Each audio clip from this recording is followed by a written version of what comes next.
Olá, tripulação! A gente fez esse vídeo hoje para contar para vocês um pouco como que é cruzeirar pelo Caribe, como que é viver a bordo de um veleiro no Caribe.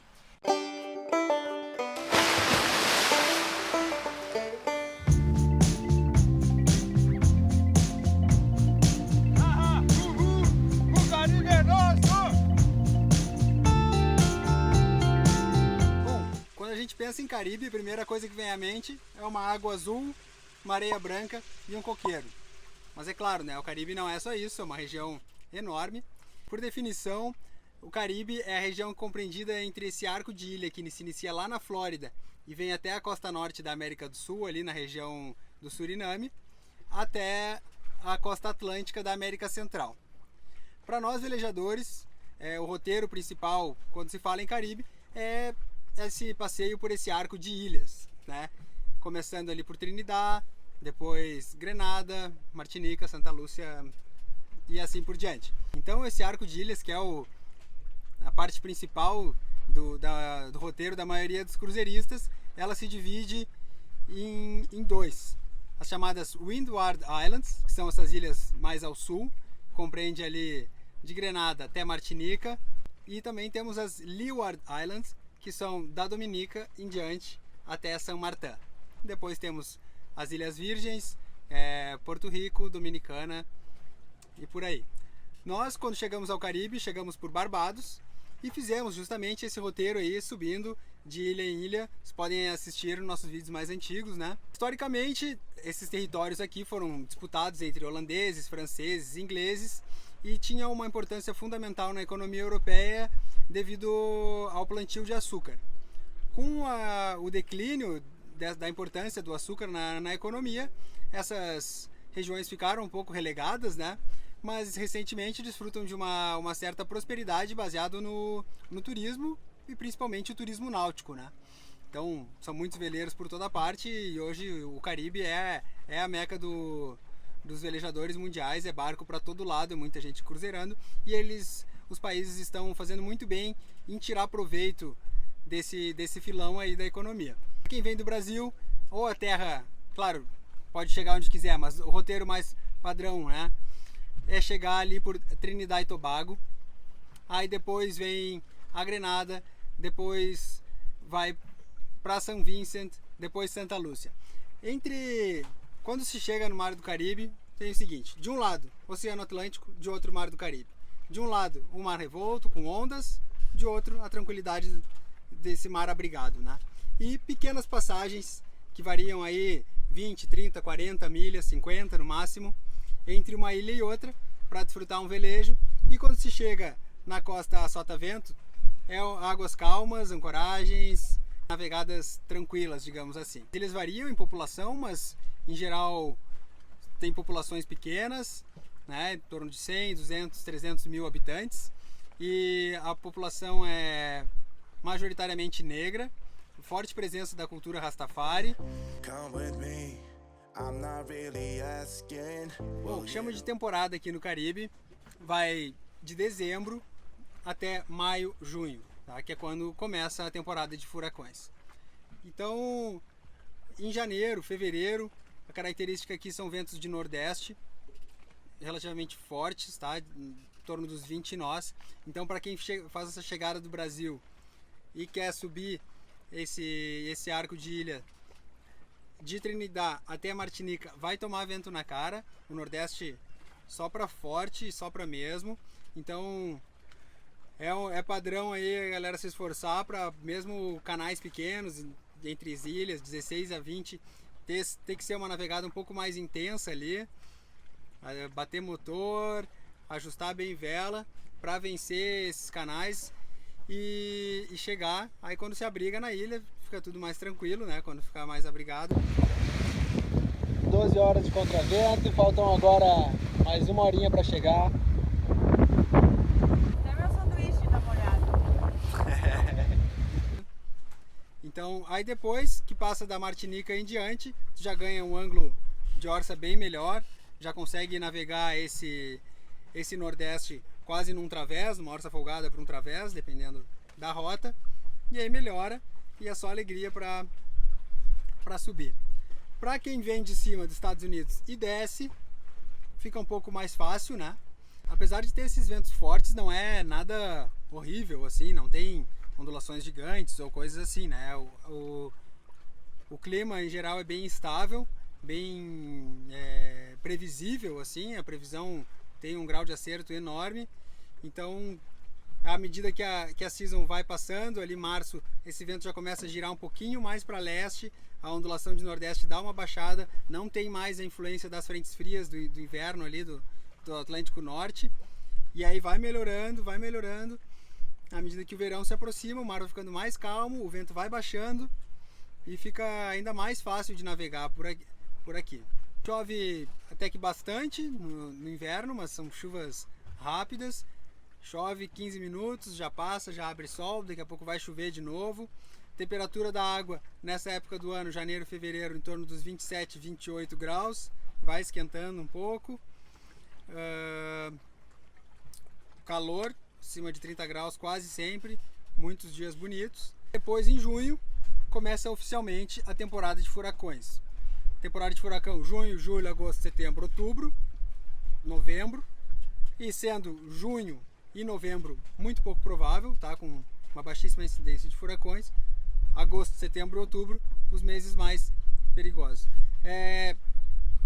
Deve-se dizer aqui que o clima nessa época do ano é ótimo, tá? Não é uma ventania, furacão o dia inteiro. Não, o clima é ótimo, são dias praticamente sem vento, calor, porém tem os furacões. Então o pessoal aproveita para fazer um roteiro, depende de onde se vem. Quem vem normalmente do Brasil começa subindo, né? Passa pelas Windward Islands, é Martinica, Leeward Islands até São Martin, Ilhas Virgens, aí escolhe se quer ir até Porto Rico ou não, Dominicana, e depois, como refúgio da temporada de furacão, ou desce para as ABC Islands, né? Aruba, Bonaire e Curaçao. Lá essas ilhas estão fora da área de risco de furacão, então o pessoal se abriga lá também. Trinidad também está fora da área de furacões, muita gente navega até Trinidad para deixar os seus barcos guardados durante a temporada. Granada muita gente usa como refúgio na temporada de furacão, apesar de não estar fora, e tem eventos, tem registros de furacões. Uma coisa que me chamou a atenção aqui no Caribe e eu não fazia ideia, justamente por causa dessa demanda do turismo náutico, é a estrutura que oferecem aos velejadores, que oferecem aos barcos em geral. Toda ilhota, toda vila vai ter um pier, vai ter um dinghy dock, que é o lugar para tu parar o teu botinho e fazer as coisas nessa vila. Isso facilita barbaridade a vida de quem está no mar. Vai ter pier para abastecimento de água e combustível. A maioria das enseadas vão contar com poitas, onde se negocia ali com os proprietários e pode se pernoitar ou passar mais tempo. Ancoragem também são permitidas, tá? Salvo pequenas exceções aí por regulações ambientais. Então as cidades são voltadas para o mar, né? As ilhas geralmente têm boas lojas, tá? Tem aqui redes grandes de lojas náuticas, como a Budget Marine, a Island Water World, onde pode se encontrar diversidade de produtos eletrônicos. Algumas ilhas, como Grenada, ainda oferecem para quem é estrangeiro ser Dutch Free, né? Então os preços são bons, não se paga taxa sobre a grande maioria dos produtos. Então de serviços também, tá bem servida. Muitos lugares onde tem travel lift, então dá para subir o barco. Técnicos na grande maioria, refrigeração, motor, mastreação. Então tá bem servido. A indústria se desenvolveu bem nesse ramo aí para servir os velejadores. E hoje é fonte de renda e trabalho para muita gente. As ancoragens, tem ancoragens bem boas, no geral isso aí tá bem claro em guias, não é uma dificuldade achar um lugar para ancorar, tá? Vai chegar no Caribe, vai comprar um guiazinho, o próprio Navionics já diz, já entrega qual que é o lugar que é bom.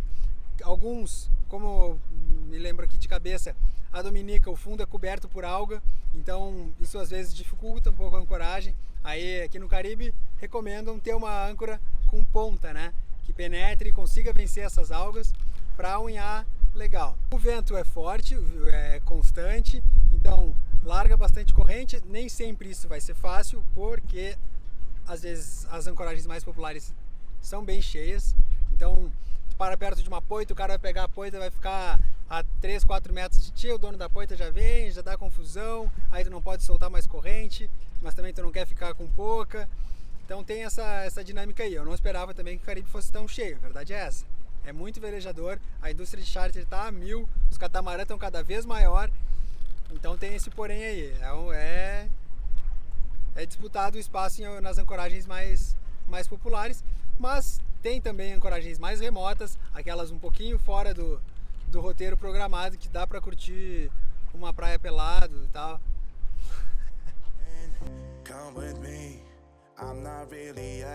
Então, no geral, muita gente me pergunta se eu posso começar, o Caribe é um lugar para se começar a velejar ou para entrar nesse meio. Eu diria que sim, né? Por conta disso que eu falei, da estrutura, e também por conta de estar apoiado por uma comunidade muito grande. Então existe uma troca de informações muito forte entre os velejadores, e essa questão aí da estrutura náutica e tudo mais facilita bastante a vida, tá?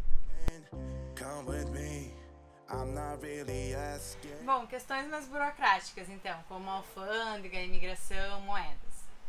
A alfândega e a imigração é importante vocês saberem que são duas coisas diferentes. Então a alfândega é a customs, ou seja, quando a gente dá a entrada do barco naquele país, e a imigração é a entrada dos tripulantes.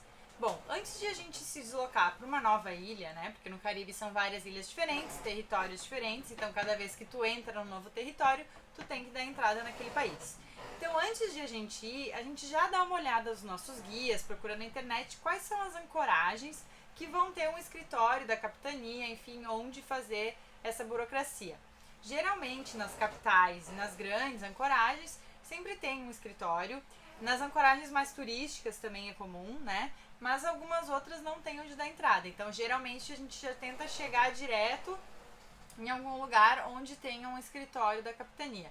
Ou se não, numa ancoragem próxima e no dia seguinte já se deslocar. Se a gente chega à noite, a gente espera até o dia seguinte, no dia seguinte acorda e vai. Se não, quando a gente chega, a gente já vai direto fazer a imigração. Não é bom ficar rateando, né, demorar muito para ir, porque às vezes pode acabar tomando uma multa em vão. Então, uma vez que a gente chegou, a gente desembarca, o que a gente vai precisar? O documento do barco, o check-in, ou no caso o check-out do porto anterior, e os passaportes. É só isso que a gente utiliza. Então a gente vai primeiro na Customs, na alfândega, a gente preenche alguns formulários, né? A maioria dos lugares tem que preencher formulário. Apresenta o documento do barco, apresenta um documento ou do capitão ou do dono do barco, e aí a gente vai receber um papel, então, com o check-in naquele país, com a entrada do barco. Geralmente tem que pagar alguma taxa, né? Que aí varia muito de lugar para lugar. Com esse papel em mãos, a gente vai até a imigração, que geralmente é no mesmo prédio ou no escritório, no prédio do lado, né? E aí dá a entrada dos tripulantes, então com o passaporte de toda a tripulação e esse check-in, né, que a gente acabou de fazer.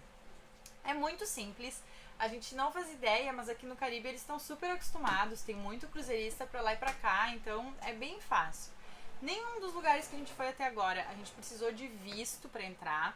Então não precisa ter visto antecipado, né? Tu chega ali na hora na imigração e eles te dão o visto de acordo com o teu tempo de permanência e o tempo de permanência máximo de cada local. Com exceção dos territórios americanos, foram os únicos lugares onde precisou de visto americano, tá? Que são as Ilhas Virgens Americanas e Porto Rico. Independente da nacionalidade, tanto brasileiro como europeu, precisa de visto para ir para territórios americanos quando vai com uma embarcação privada, por exemplo, com o teu próprio veleiro, né? Nos outros países é independente também da tua nacionalidade, super tranquilo. Então, quanto a isso, assim, não tem muito mistério, é basicamente isso. Nos perguntam bastante também quanto à habilitação náutica. Bom, até hoje, desde que a gente saiu do Brasil, nunca nos pediram habilitação náutica, em nenhum lugar do Caribe onde nós estivemos. E quando tu sai, então, que tu vai para outro lugar, geralmente tu vai num escritório, né, da capitania novamente e faz o check-out, tanto do barco, né, e vai receber um papel de check-out, quanto o passaporte, né, o carimbo de saída, então, a imigração e a alfândega de saída. E esse documento que tu vai usar quando chegar no próximo país, né? E a moeda, como é que funciona? Por serem países diferentes, né, cada um tem moedas diferentes. Na verdade, uma grande quantidade desses países utilizam a mesma moeda, que se chama o Eastern Caribbean, eles chamam de EC. Então o EC hoje está valendo, $1 está valendo uns 2,70 ECs mais ou menos. E aí o EC é utilizado, por exemplo, em Grenada, Santa Lúcia, São Vincent, Dominica, São Kitts e Nevis, Antigua, Barbuda, Anguila e mais algumas outras ilhas, então, né? Eles utilizam essa moeda. Além disso, as ilhas francesas, tipo Martinica, Guadalupe, utilizam o euro. E os outros é o dólar, Ilhas Virgens, São Martin, Porto Rico. Na verdade, assim, com o dólar tu se vira em qualquer lugar do Caribe. Todos os lugares aceitam dólar, eles podem te devolver o troco na moeda local ou algumas vezes em dólar, mas é bem fácil de se virar, assim.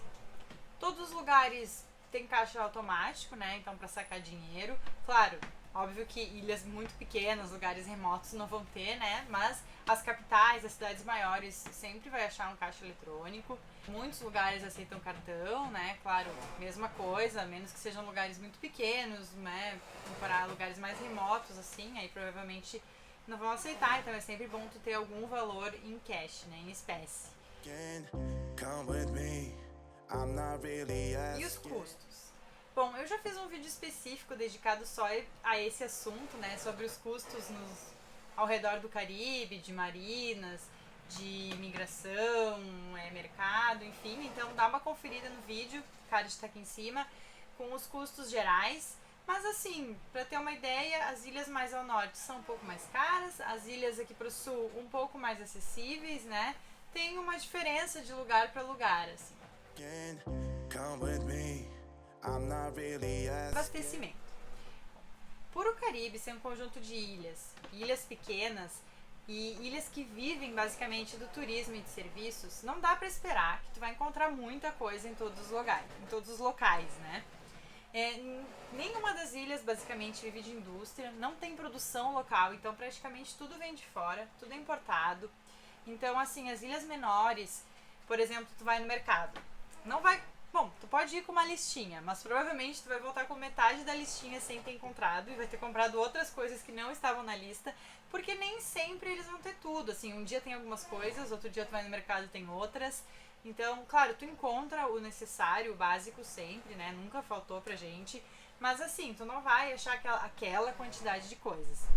Nas ilhas um pouco maiores, aí sim, existem supermercados maiores, né, existem lojas de departamento, enfim, tem mais variedade, mais opções. Como, por exemplo, a Martinica. A Martinica é um lugar muito bom para se abastecer. É uma ilha francesa, então tem supermercados grandes, porque é uma ilha grande, e produtos bons, assim. Então é legal de comprar vinhos, de comprar várias coisinhas boas, assim, né? Os mercados são muito bons. Tem lojas grandes também de departamento, lojas de roupas, enfim, tudo isso. Então, esses lugares são bons para se abastecer quando passa por aí, né, para essas ilhas, como por exemplo também São Martin. A gente não esteve em São Martin, mas a gente já ouviu muita gente nos dizer que é um bom lugar também, porque eles têm muita coisa. Os barcos de charter se abastecem bastante lá, então tem muita variedade de produto, tem muito produto legal, assim, né, muita comida diferente, então também é interessante. As ilhas, né, menores, mais aqui pro sul, por exemplo, na verdade Trinidad também é uma ilha grande, né, esqueci de mencionar, que provavelmente também tem bastante coisa para se abastecer.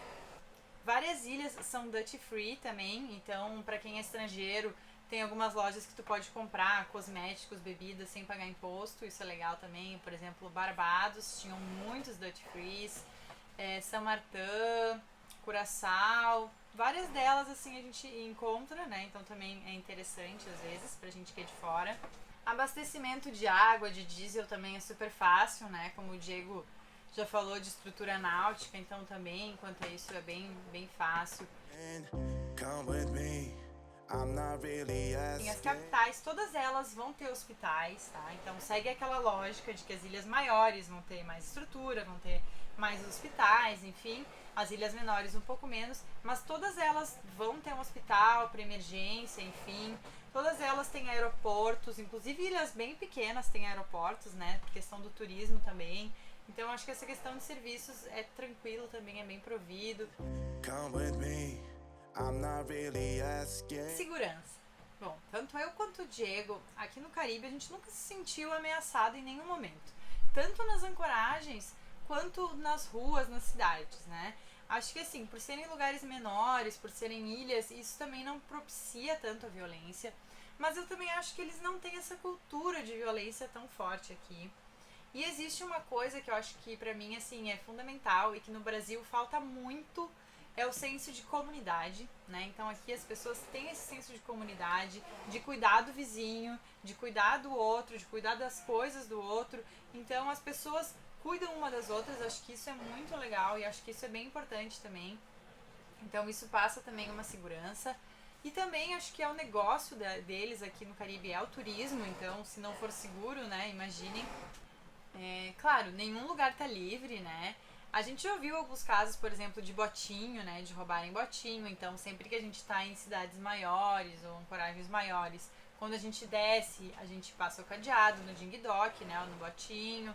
Quando a gente vai dormir, a gente sobe ele no turco, ou a gente passa o cadeado também.